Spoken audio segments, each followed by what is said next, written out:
प्यारे विद्यार्थियों, आज हम बात कर रहे हैं, देखो भी, लागत लेखांकन, कॉस्ट अकाउंटिंग। लागत क्या है भी? जैसे कोई भी एक वस्तु का निर्माण किया जाता है, जैसे एक वस्तु है, इसका निर्माण किया जाता है, इस वस्तु के निर्माण में कितनी लागत आती है, प्रति इकाई लागत कितनी आती है, ये हमें तय करना होता है। ये सीखा जाता है कॉस्ट अकाउंटिंग में। थोड़ा सा सबसे पहले इसके बारे में समझते हैं। देखो भी, क्या है कॉस्ट अकाउंटिंग? देखो भी, ये संस्था है, कौन सी संस्था है भी? The institute of cost and works accountant. ये आपकी संस्था है जो क्या करती है भी? लागत लेखांकन का कार्य करती है। ICWAI, इसे शॉर्ट क्या कहते हैं? ICWAI, ये संस्था है। The institute of cost and works accountant, ये संस्था है जो क्या करती है? आपके लागत लेखांकन से संबंधित। और इस संस्था की स्थापना कब की गई? इसकी स्थापना की गई आपकी 1944 में। कब की गई? 1944 में। और इस संस्था का जो कार्यालय, हेड ऑफिस है, वो कहाँ पर है अभी? वो आपका कोलकाता में। कहाँ पर होगा? कोलकाता में। इस संस्था का उद्देश्य क्या है? क्या उद्देश्य है संस्था का? ये संस्थाएं परीक्षा आयोजित करती है और प्रमाण पत्र जारी करती है। किससे संबंधित? लेखांकन, यानी आपकी लागत लेखांकन के लिए योग्य जो व्यक्ति होंगे उनके लिए। किससे संबंधित?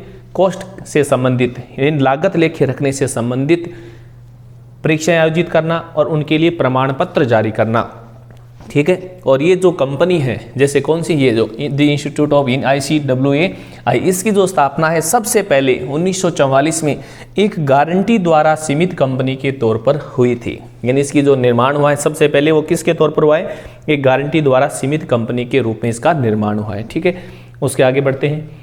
उसके अधिनियम, अधिनियम का मतलब होता है कि किसी प्रकार की जो समस्याएं हैं इनके समाधान के लिए कौन सा अधिनियम बनाया गया है। तो ये इसका अधिनियम है, कॉस्ट एंड वर्क्स अकाउंटेंट अधिनियम 1959। ये अधिनियम है, ये अधिनियम बनाया गया 1959 में। देखो भी, स्थापना तो 1944 में है, लेकिन इसके जो अधिनियम एक्ट बनाया गया है वो आपका 1959 में बनाया गया है। ये आपको विशेष इसमें ध्यान रखना है। उसके बाद कंपनी अधिनियम जो नया आया था अभी, कंपनी, ये तो 1944 या 1959 की बात है। उसके बाद अधिनियम नया आ गया, कंपनी अधिनियम 2013। 2013 में क्या किया? इस संस्था का नाम बदल दिया। 2013 में नाम बदलकर, अब नाम बदलकर क्या रख दिया अभी? इस संस्था का क्या किया? कंपनी अधिनियम 2013 में इस संस्था का नाम बदलकर परिवर्तित कर दिया। और क्या नाम रख दिया? Institute of cost accountant of India, ICAI। इस संस्था का नाम क्या रख दिया? ICAI, ये नाम रख दिया। कब? कंपनी अधिनियम 2013 में इस संस्था का नाम बदलकर क्या कर दिया? ICAI कर दिया। क्या कर दिया अभी? ICAI कर दिया। इंस्टीट्यूट ऑफ क्या कर दिया अभी? क्या कर दिया? इसका नाम बदलकर ICAI क्या कर दिया? इंस्टीट्यूट ऑफ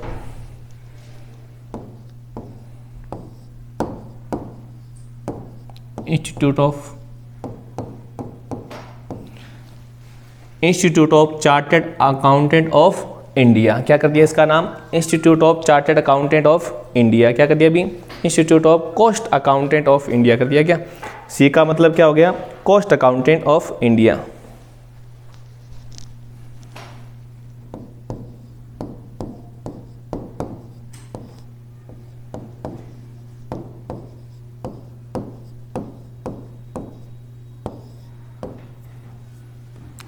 तो इसका नाम क्या है अभी? Of India.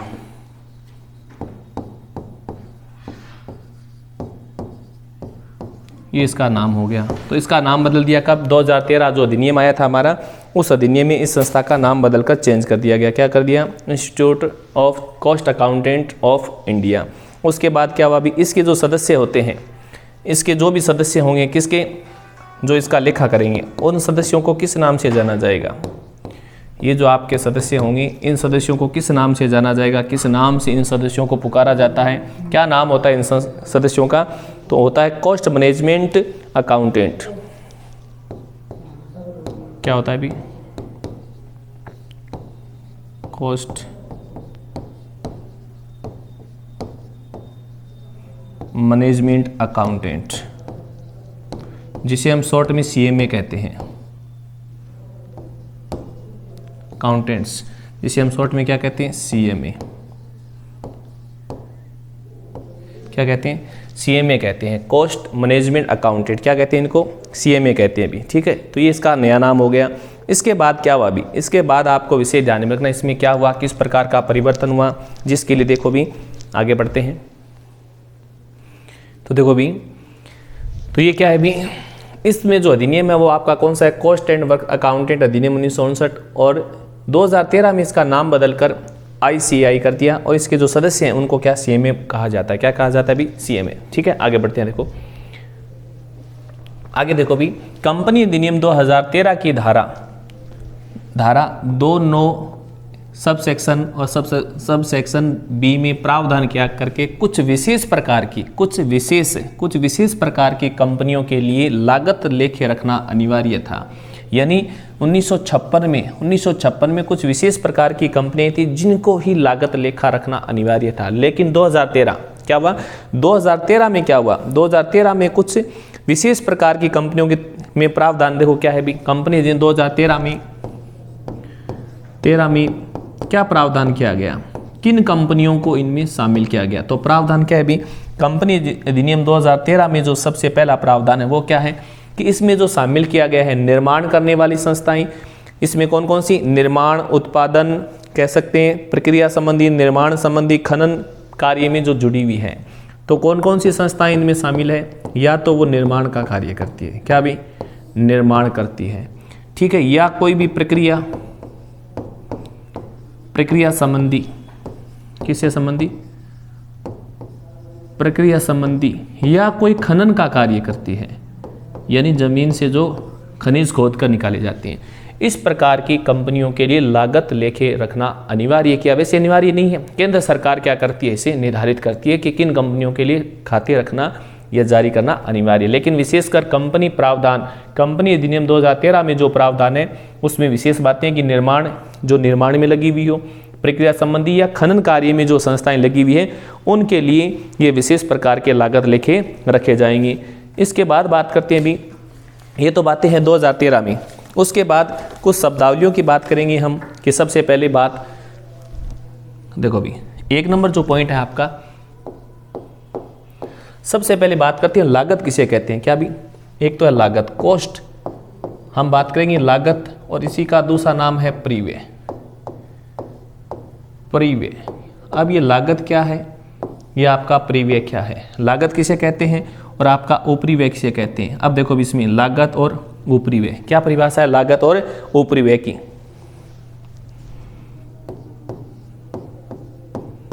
लागत का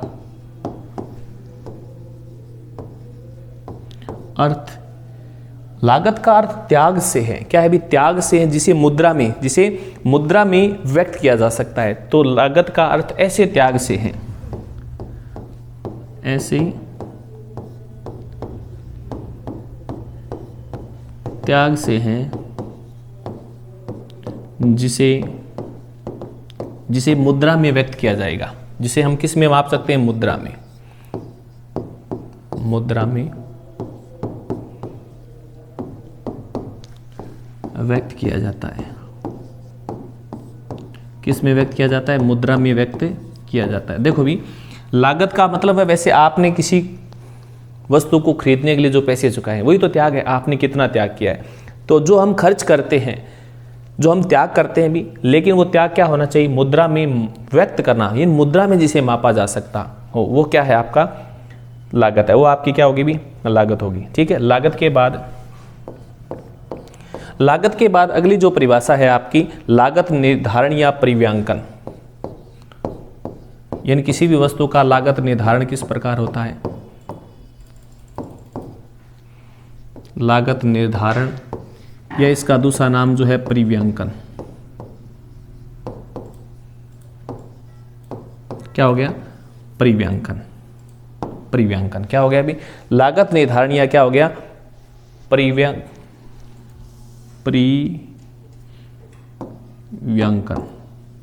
ठीक है, परिव्यांकन, ठीक है। ये क्या है, लागत निर्धारण या परिव्यांकन। इसमें देखिए भी, इसमें आपको क्या ध्यान में रखना है, ये तो हमने देखा कि त्याग है, जिसे मुद्रा में मापा जा सकता है। लेकिन इस लागत को ज्ञात करने की जो विधियां हैं, जिस प्रविधि के माध्यम से लागत ज्ञात की जाती है, वो परिव्यांकन है। वो क्या है? आपका परिव्यांकन है।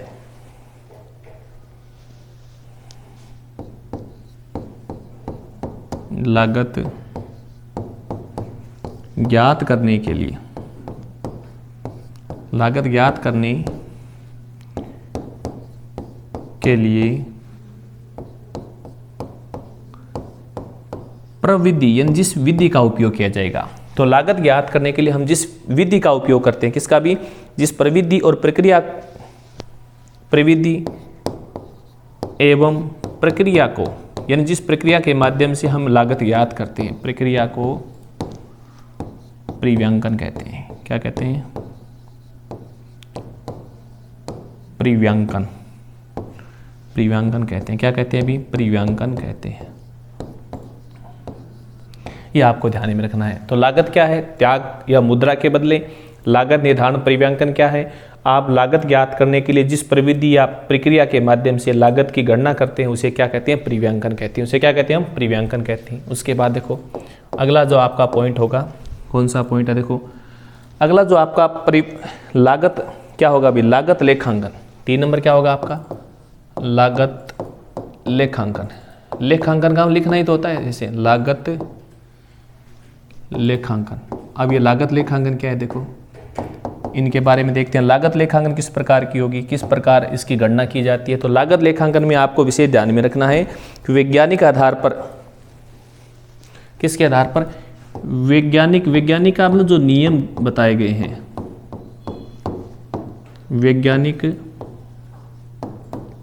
वैज्ञानिक का मतलब होता है नियम, सिद्धांत, यानी नियमों सिद्धांतों के आधार पर जिस प्रकार इसे ज्ञात किया जाता है, यानी वैज्ञानिक नियमों के आधार पर ज्ञात करने के लिए विधिवत स्थापित की जाती है। तो वैज्ञानिक आधार पर विधिवत, विधिवत का मतलब जो नियम है, विधिवत का मतलब क्या हो गया अभी? नियम। जो भी सिद्धांत आपके नियम हैं, विधिवत स्थापित की गई लिखित प्रक्रिया, विधिवत स्थापित की गई लिखित प्रक्रिया क्या है भी? लिखित प्रक्रिया। लिखित प्रक्रिया को क्या कहते हैं? लागत लेखांकन। तो वैज्ञानिक आधार पर विधिवत, यानी जो नियम सिद्धांत के आधार पर जिस प्रक्रिया में लिखित प्रक्रिया हो, उसे क्या कहते हैं? लागत लेखांकन। प्रक्रिया को लागत लेखांकन कहते हैं। क्या कहते हैं? लागत लेखांकन कहते हैं। यह आपको ध्यान में रखना है, लागत लेखांकन। उसके बाद देखो आगे, लागत लेखांकन हो गया। लागत लेखांकन के बाद लागत लेखा शास्त्र की बात करते हैं। देखो भी अब लागत लेखा शास्त्र क्या है? देखो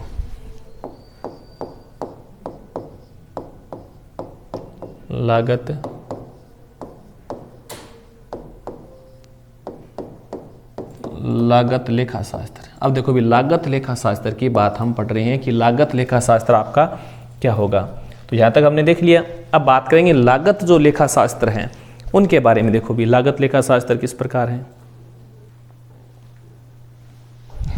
देखो भी लागत लेखा शास्त्र, देखो भी लागत लेखा शास्त्र क्या है वो देखो भी क्या है भी? लागत नियंत्रण के विज्ञान। क्या है भी?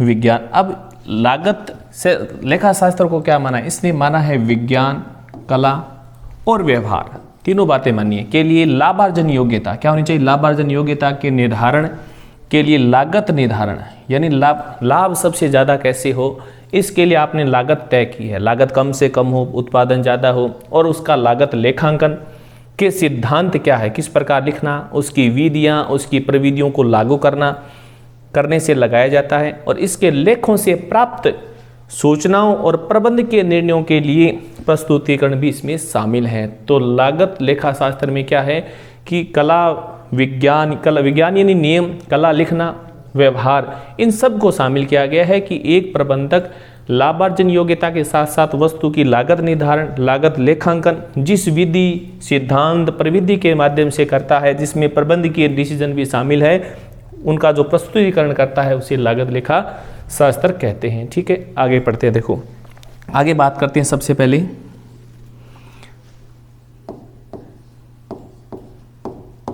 लागत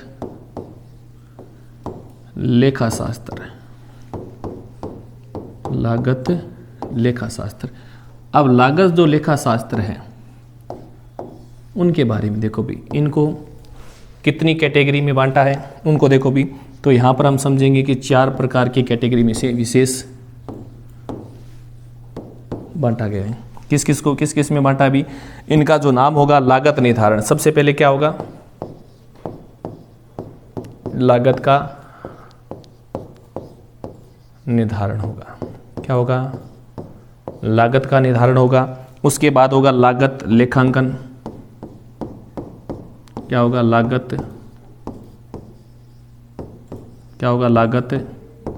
लेखांकन होगा। तीसरा जो होगा आपका लागत नियंत्रण होगा। क्या होगा, लागत नियंत्रण होगा। और लागत नियंत्रण के साथ साथ आपको ध्यान रखना लागत अंकेक्षण होता है। क्या होता है, लागत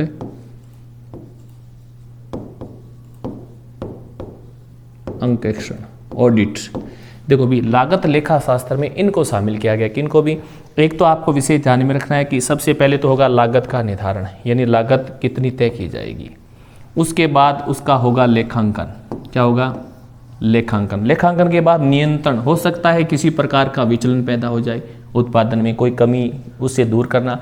और उसके बाद उसकी होगी ऑडिट। उसके बाद उसकी क्या होगी, ऑडिट होगी। तो ये बातें आपको इसमें विशेष ध्यान में रखनी है। किसमें, लागत लेखा शास्त्र में। किसमें भी, लागत लेखा शास्त्र में इनका आपको विशेष ध्यान रखना है कि इस प्रकार इसका मूल्यांकन होता है। ठीक है, तो देखो उसके बाद ये हो गई यहाँ तक कि कौन कौन सी बातें होगी लागत लेखा शास्त्र में, लेखांकन में कौन कौन सी बातें, निर्धारण हो गया, लेखांकन, नियंत्रण और अंकेक्षण। उससे आगे बढ़ते हैं। देखो उसके आगे बात करते हैं सबसे पहले लागत लेखांकन। किसके बारे में भी, लागत लेखांकन के बारे में बात करते हैं। लागत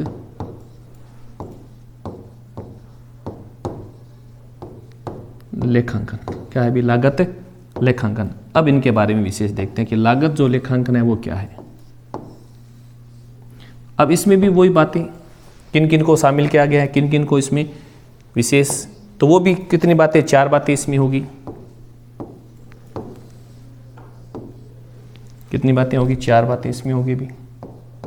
ठीक है, कौन कौन सी बातें, देखो सबसे पहले बात करेंगे लागत लेखांकन में। सबसे पहला जो होगा लागत लेखांकन, क्या होगा,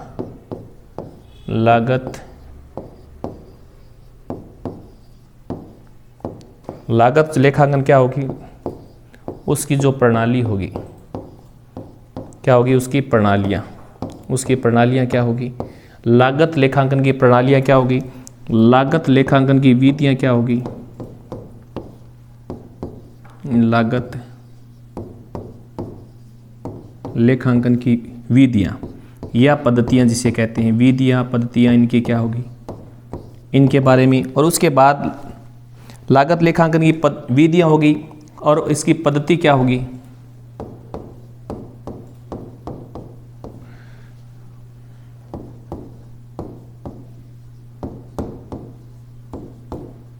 क्या होगी, लेखांकन की क्या होगी भी, प्रविधियां। चलो प्रविधियां इसमें लिख दिया, इसमें थोड़ा चेंज कर देते हैं। इसमें क्या लिखेंगे, लागत लेखांकन की पद्धतियां।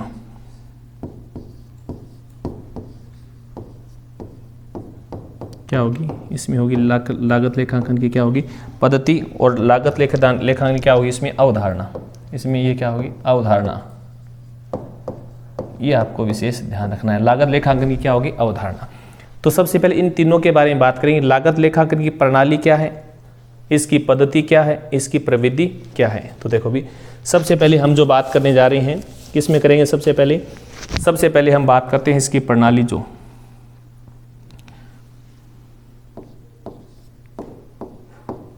लागत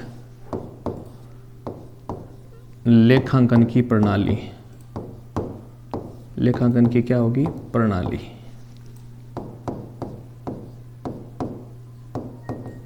इस प्रणाली के बारे में समझते हैं। ये प्रणाली किस प्रकार की है, इन प्रणालियों को देखो भी। प्रणालियां, ये प्रणालियां क्या है देखो।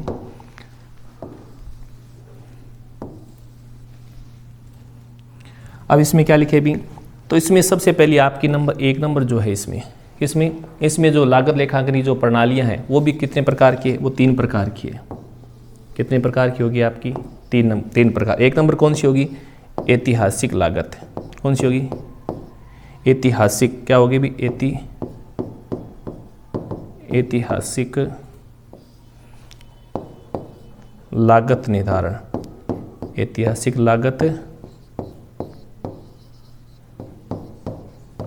निर्धारण। और दूसरा कौन सा होगा, अनुमानित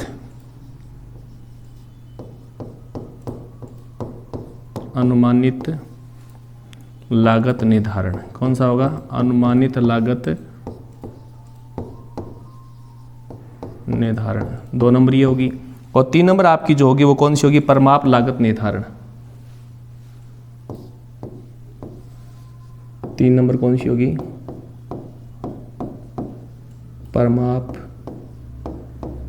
लागत निर्धारण। अब इन तीनों के बारे में समझते हैं ये क्या होता है अभी। ऐतिहासिक लागत क्या है, अनुमानित क्या है और ये परिमाप क्या है, इनके बारे में पढ़ते हैं। तो सबसे पहले एक नंबर जो हमारा पॉइंट है इसमें, ये ऐतिहासिक लागत क्या है।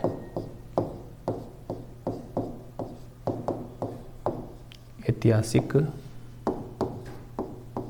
लागत। अब देखो ऐतिहासिक लागत क्या है। अब देखो भी ऐतिहासिक लागत को सबसे पहले हम स्पष्ट करते हैं। क्या होता है इसमें, किसी भी वस्तु,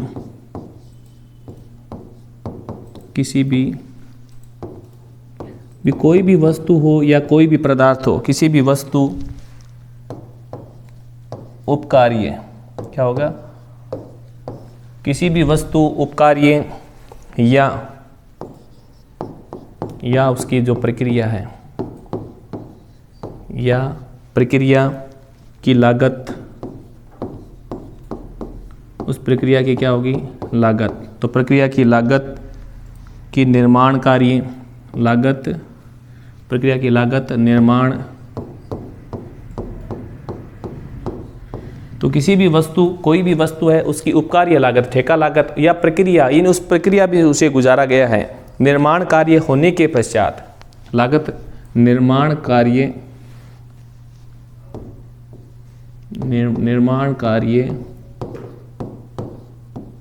होने के पश्चात। किसके पश्चात, होने के पश्चात जो लागत ज्ञात होगी वो क्या है आपकी, ज्ञात की जाती है।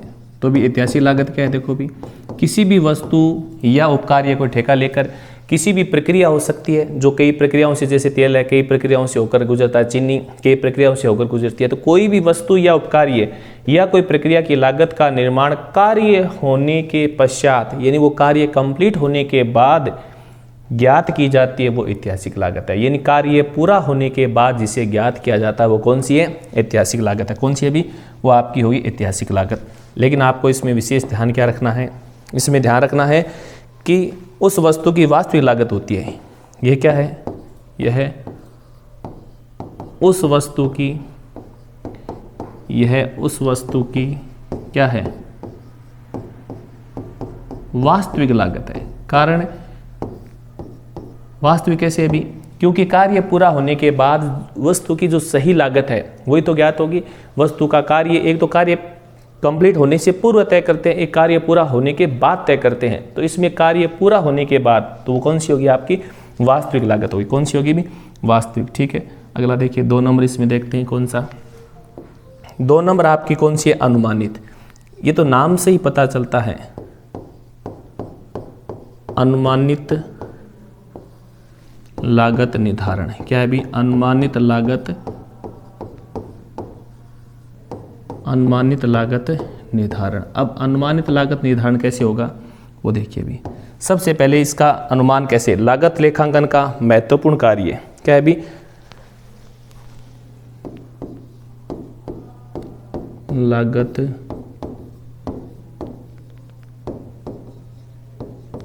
लागत लेखांकन का महत्वपूर्ण कार्य है। क्या है ये? महत्वपूर्ण कार्य। क्या है भी ये? लागत लेखांकन का महत्वपूर्ण कार्य है। और महत्वपूर्ण कार्य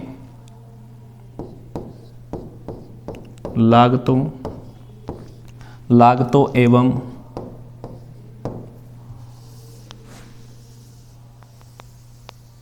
थोड़ा नीचे लिखते हैं का महत्वपूर्ण कार्य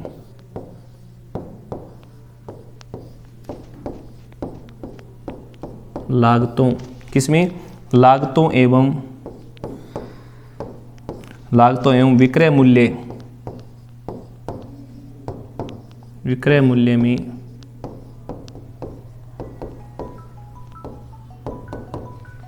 विक्रय मूल्य में क्या होता है? इनका संबंध होता है। तो महत्वपूर्ण कार्य है। और इस महत्वपूर्ण कार्य का क्या है भी? तो महत्वपूर्ण कार्य है जो विक्रय मूल्य में संबंध में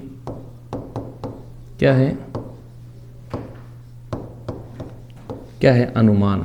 क्या है? अनुमान लगाना है। क्या है भी? अनुमान लगाना है। क्या लगाना है? अनुमान। क्या? कि लागत लेखांकन का एक महत्वपूर्ण कार्य जो लागत और विक्रय दोनों के संबंध में क्या लगाता है? अनुमान लगाता है। क्या लगाता है? अनुमान। जिससे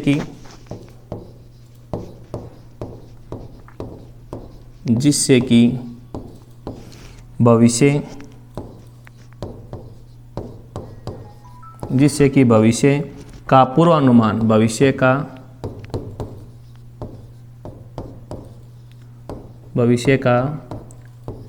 क्या? पूर्वानुमान लगाकर नीति निर्धारण करना।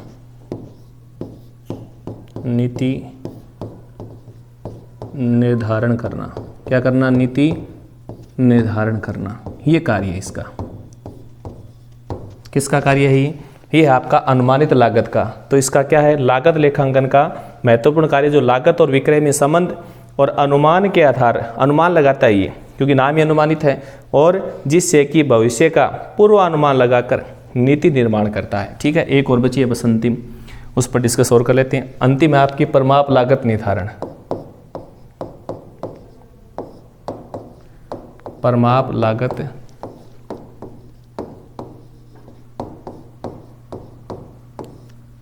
लागत निर्धारण। ये क्या है? परिमाप का मतलब इकाई होगी भी। परिमाप का मतलब क्या है? इकाई। अब इकाई क्या है भी? तो इकाई में क्या है भी? किसी भी वस्तु का निर्माण, किसी भी वस्तु का जब निर्माण होता है, किसी भी वस्तु का क्या होता है? निर्माण। उससे पहले इकाई तय होती है। तो निर्माण होने से पूर्व ही, निर्माण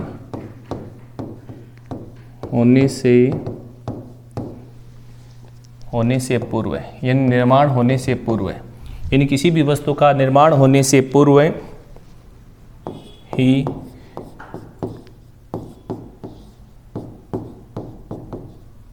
विशिष्ट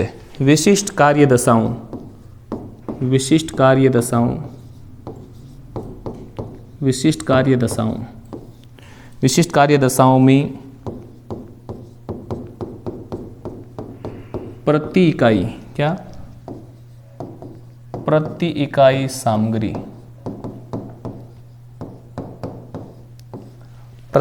सामग्री, श्रम एवं ऊपरी व्यय जो खर्चे होंगे, ऊपरी व्यय की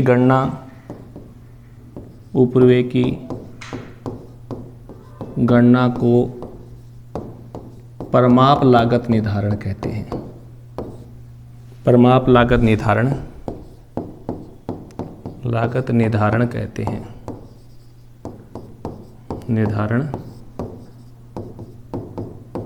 कहते हैं।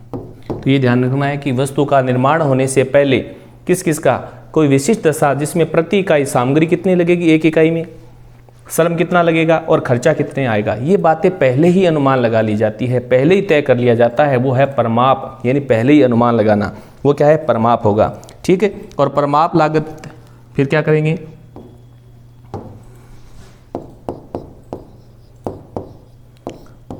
परमाप लागत की तुलना, परमाप लागत की तुलना वास्तविक, परमाप लागत की तुलना वास्तविक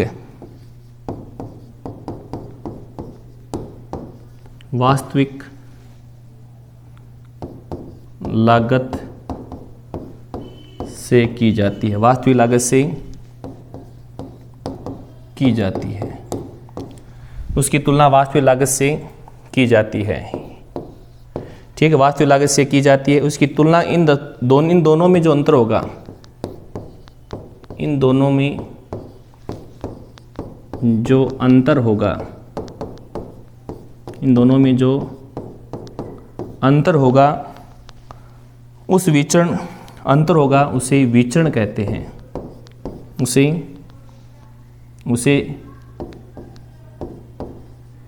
विचरण कहते हैं, उसे विचरण कहते हैं। और